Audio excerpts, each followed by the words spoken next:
day 2. I'm going to be completely honest and say that I am really tired today and I just don't have any energy at all. So I was thinking about putting up the Christmas tree, but I don't feel Christmassy at all, so don't want to put up the tree. Which is really funny because we actually got quite a bit of snow here in the UK 3-4 days ago. And I'm just outside of Manchester, so we did actually get a lot of snow. I'm not sure if, I don't think the city of Manchester did, which is where my husband commutes to work to, but it's still not made me feel Christmassy because it's all gone now and it's just rain and cold, and today's actually quite, there's blue skies, it's nice, and I just don't feel Christmassy. Anybody else feeling Christmassy or not feeling Christmassy?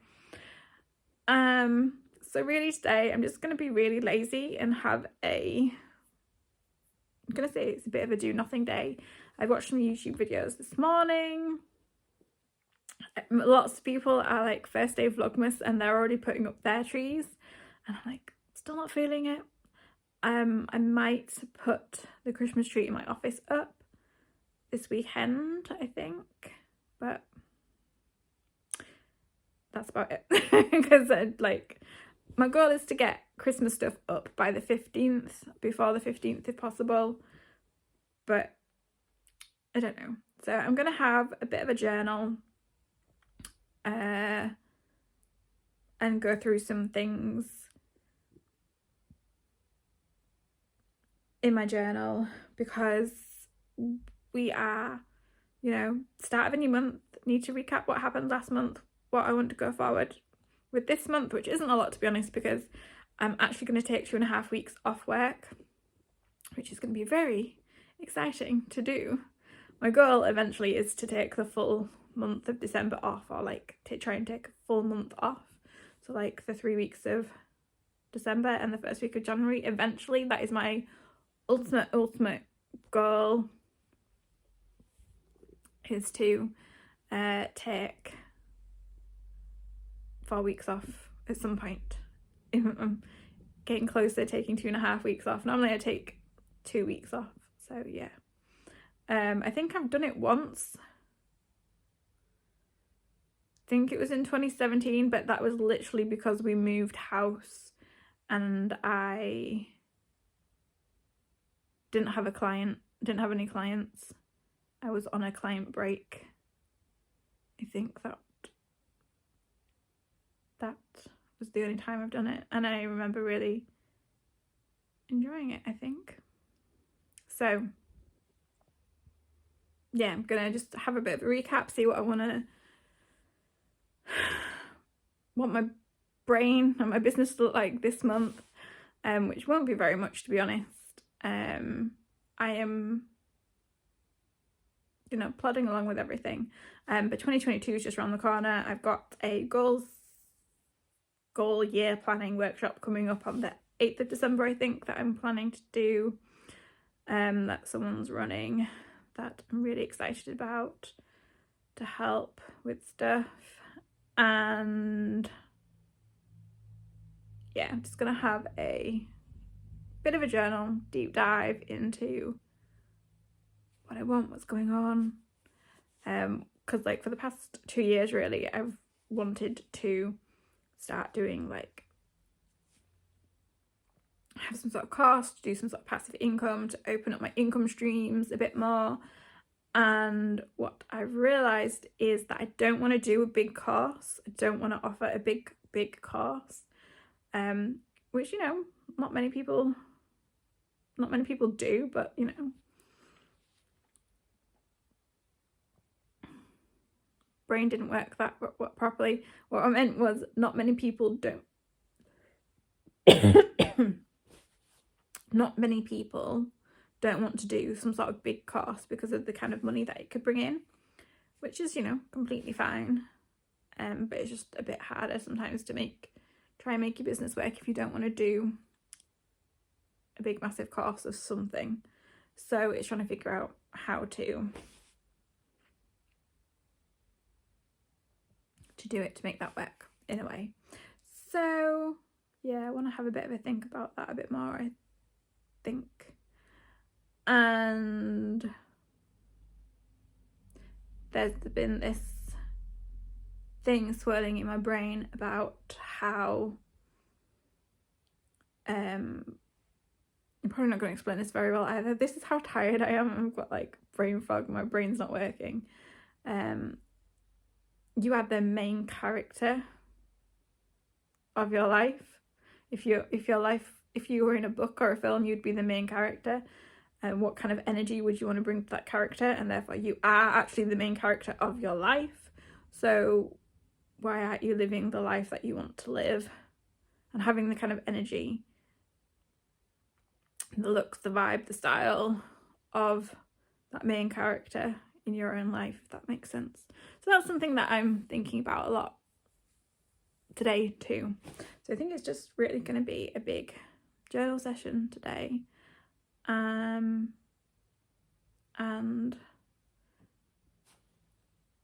see how that goes. And she doesn't want to marry him. That's kind of the premise that's going on. So it's very outlandery. So I love a good romance where people initially aren't attracted to each other and then somehow along the lines they fall in love, blah blah blah. I'm like really into this. We got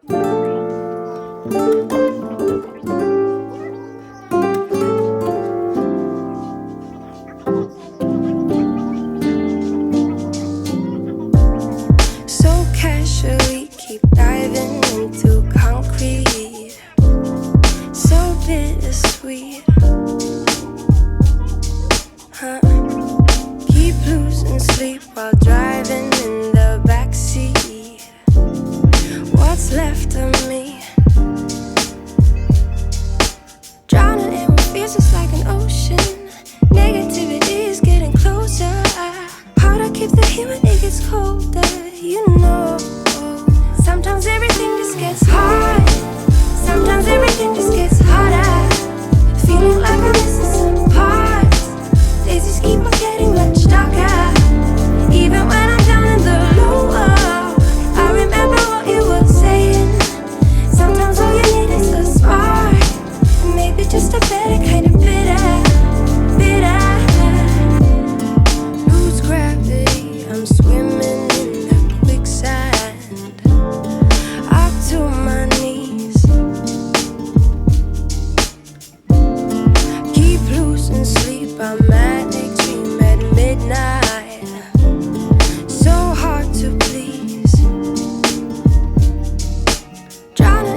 become the main character. This shirt's not quirky enough. How do I do my hair so that I don't look like the other girls? Which of these shoes scream, I'm more special than everyone? That would be an awful movie. Main characters should not be boxed into a set of rules and characteristics, because if that were the case, then every single movie would be boring. The reason why movies are interesting and why you go to see different movies is because every single character, every single story is different. There are all kinds of main characters in movies in different life situations who have different characteristics, are surrounded by different people and have different things. Good evening. It is nearly 9 o'clock. I just chilled out after my last journaling session and watched some films, and I've actually gone back into my journal for the last hour, I think it was, while I've had a film on in the background. And basically the first part of what I was journaling was all about businessy stuff, and then I took a break and I've come back at it and looked at and focused on main character energy, and I had quite a bit of thoughts about it, so I thought I would come on and chat about it just a little bit, because like obviously it's a TikTok thing where you're looking at romanticizing your life and you're looking at main character energy, and they take it out of proportion and they don't really put it into the actual life. It's your imagined, your dream life, so they're constantly showing the glamorous bits, which is fine, there's nothing wrong with that, but all those big showy things, and to me that's not what it's about. I did put in a clip from somebody else about not embracing main character energy, about being the main character of their life, because it has got all blown out of proportion and people have just taken it to different extremes. But that's not what I was looking at. So what I was looking at was when you're spending too much time looking at other people, you're putting them in the center instead of you, and when you're doing that, you're giving away your main character energy, and therefore that's why you're struggling to find your main character energy, because you're putting it on other people and thinking that you can replicate, or you can do what they're doing, or you can, you know, have a life like theirs, and that's not how it works. It's what works for you and it's who you are. And one of those really nice things I saw was someone said, nothing exists except this moment. And I think that for me kind of encapsulates some of the main character energy, because it's taking everything that I've embraced over the last 4, 5, 6 years about minimalism and simplifying your life and slow living and going at your own pace. And to do that you have to be more present, more mindful, and I think that's like a really big thing for me. And the other part of it was everything before this moment is a memory and everything after hasn't happened, and if you're focusing on the memories, you're focusing on memories is creating a life in the past, is what I've written. And that's a really big thing for me, because the last couple of years everything's going on in the world, the people that we've lost as family members and things, it just feels like it's been a much bigger struggle, so therefore it feels like it's been better to look at the past instead of embracing the moment and taking the step into the future, because that is a big scary thing. And another thing was stop centering irrelevant people. Like sometimes you take people out of your life and sometimes people leave your life, and you have to start being okay with that. And I think that's one of those things as well. Because of the last year and a half, I have been losing people, connections, friendships, and that's been really difficult and really hard and really sad. And I don't have many close friends, so the ones I do, I try and keep, you know, going for as long as possible, but sometimes it's just not possible, and sometimes like it just has to end. There just has to be a cut-off point. And yeah, like I said, if they let go, you need to let go too. And for me, that's what's happened. They've let go, so I've just let go too. Another thing was about embracing embarrassment, I suppose you could say. It was more about, like, you know, when you watch movies and you read books and the heroines are perfect, and, you know, they stumble, they fall, they have embarrassing moments, and you like them for those things, and you like you feel that sort of like connection, even though it's fake because it's a film, because they've gone through that and you've witnessed it. And I feel like kind of that's life, isn't it? Just embracing those shitty, embarrassing moments and embracing that embarrassment and just laughing along with it. And so my biggest core question through all of that was, what are you stopping yourself from doing because you're embarrassed or worried what people will think? And then, like I said, just, you know, everybody has them, hiccups happen to everybody, embrace them and laugh when they happen. And then a really, really big point that I came up on was romanticizing your life, and I watched a couple of videos on YouTube about that as well. And it was all still very that fake aesthetic, I feel, where it was about 5 a.m. wake up starts and doing some yoga and having like an IKEA bowl or whatever for breakfast and all those things. And for me, they're not realistic. And for me, romanticizing my life would be more about embracing the small things more, that first cup of tea in the morning, drinking it in silence, which is what I like. And that's sort of like, it's more of a meditative silence. I've got a prompt book, and there is a prompt about a meditative cup of tea, which I'll try and share in one of these vlogs and maybe do it one morning.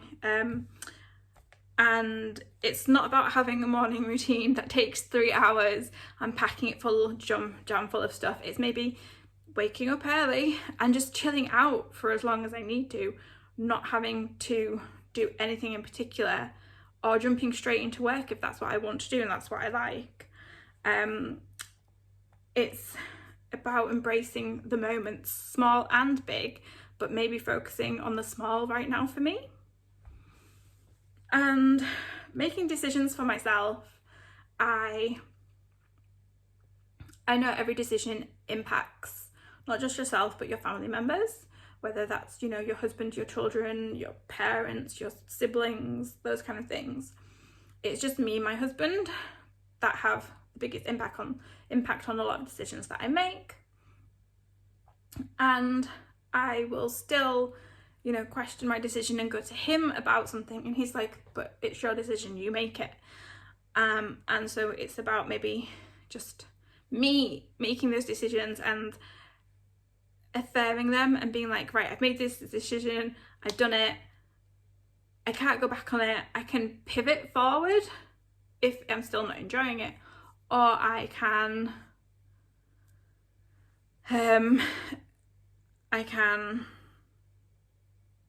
you know, sidestep it, do different things with it going forward. But I don't want to be like, go forward and then go back. I want to go forward and then still make changes, even if it was the wrong decision, but embrace that decision even if it was the wrong decision, because so many wrong decisions get us to a right decision or a right place, and that matters. And then when it was about romanticizing your lifestyle, a lot of it was about embracing your femininity, and about, you know, it was about wearing dresses and, you know, the more basic femininity stuff. And for me, I already feel that like I already like looking feminine and dressing feminine, but also it means that I struggle with the masculine. And I think it means for me right now embracing the feminine and the masculine, because if you look at it in a business sense, I don't know if you've ever looked at the masculine and feminine roles in your business, but a lot of what I do is very masculine. It's all like systems and tech and automated, and they're classed as like masculine kind of aspects of your business. And so for me, it would be looking at the feminine aspects of my business and trying to embrace those a bit more, which I don't really know what they are because I've never really looked into them. So I think that's something to do, but also like embracing my spirituality a bit more, my sense of woo, whatever you want to call it, which is a more feminine aspect. But then on the other side, it's also embracing my masculine sense of style and dress. I used to enjoy mixing and matching the feminine and masculine style of dress, and I was always getting comments from my husband and my mum about how it was really weird that I'd wear like brogues and cute dresses because the two looks didn't go and things like that. And so I eventually stopped doing that, and so like I don't love jeans, but especially in the winter I do tend to wear them a bit more, but because I feel that's more an masculine outlook on clothing and stuff, I've not really accepted it or wear it that often. It's like I'll do it when I have to, I feel like when I'm cold or when I just can't be bothered to put much effort into what I'm wearing. But I feel that I do tend, probably like everybody else, in the winter it is colder, there is a lot more rain, there is snow, and wearing jeans kind of goes more with that kind of lifestyle. And so again, it would be trying to mix the two, and so mixing the two would be wearing like feminine colours, like this purple jumper, and I've got a pink jumper, maybe wearing those a bit more often, and going for high-waisted jeans, and maybe trying to get some cute ankle boots or something to balance the masculine and the feminine. And I know a couple of my coats feel a bit more masculine than feminine, so it's maybe looking at updating them and trying to go for a more feminine looking coat and things like that, and trying to balance the two. That was a lot for just that little aspect. And then someone said, I can't remember who it was because I didn't write it down, but someone said, no one is gifted or talented the same as you. So tap into your gifts and talents, and that will help you with your main character energy. And I thought that was so spot on, because there obviously everyone has similarities, things that overlap. You know, my husband and I like the same type of films. We both have pretty good business sense as stuff. Like, he is my silent business partner, he helps me behind the scenes, like he's my business coach, and he's the person I discuss a lot of things to. But when it comes to like marketing and things like that, that is something that I try and tell him that he doesn't fully understand, and like using Instagram and things like that, because that's my side of the perspective and not his. And you know, that's how I'm realizing that we're all going to have overlaps, but there are different parts of things that are talents or gifts or whatever you want to call them, and it's just focusing on those and just drilling down on them. And I think for me that has been taking out the word purpose and thinking that everybody has a purpose, everyone's here for a reason. What's your purpose? Are you living up to your potential? Nobody really lives up to their potential, because most of the time we can't even tell what our potential really is until we just try a billion different things, get them wrong, until we find the thing that we do get right. And I feel that that's kind of where I've been going and where I'm heading. And then someone mentioned hobbies, and I was like, yes, hobbies, this is something that I'm wanting to embrace more during my Christmas break. So for me, it's like getting outside, going for walks, it is reading. I love to read. I have a stack of personal self-development books that I haven't been reading this year, but I still keep buying books. So it's maybe taking the time to read those books and trying to get into a habit or routine with those. It is journaling. Journaling is like one of those things that is like a hobby and a thing that I enjoy. So for me, it's not just journaling, but learning more about journaling and the different ways you can journal. And then I'm really interested in painting and art and things like that. I'm really bad at it. And then because I got told I was bad at it all my life, I stopped and just didn't do anything with it. So now I'm looking at silly little things like paint by numbers and brush pen art and things like that. So things that are a bit more, I'm taking it back down to basics and simplifying it a bit more, but I'm still enjoying the creativity of it. And so like questions were, what were your hobbies growing up? What brings you joy as a hobby? What would you like to try as a hobby? And a reminder that you don't have to monetize your hobby either. It can be purely just for you. And then my final note was being active. I actually wrote being active is main character energy, but I then put a note next to it to say that by doing these things, I'm being active on finding my main character energy. And by trying to find it, and being active doing these things will help me embrace it more and realize it. And then if I just go back to part of the beginning bit just a little bit, I was also putting out how that I want to be the main stage girl in my life. I don't want to be behind the scenes, backstage girl as I have been. I want to step forward a bit more, and I need to figure out how that will look for me in doing that. So yeah, so it is gone 9. I've washed up the pots. I'm just waiting for my husband to come home. I'm gonna get ready for bed, and that is the end of today's vlog. I really hope you've enjoyed this one. No plan. I need to get better at planning, which we've already said in the other one, but I was having a chill day. So I really hope you enjoyed me talking about, you know, main character energy, and I will catch you in tomorrow's video. Good night.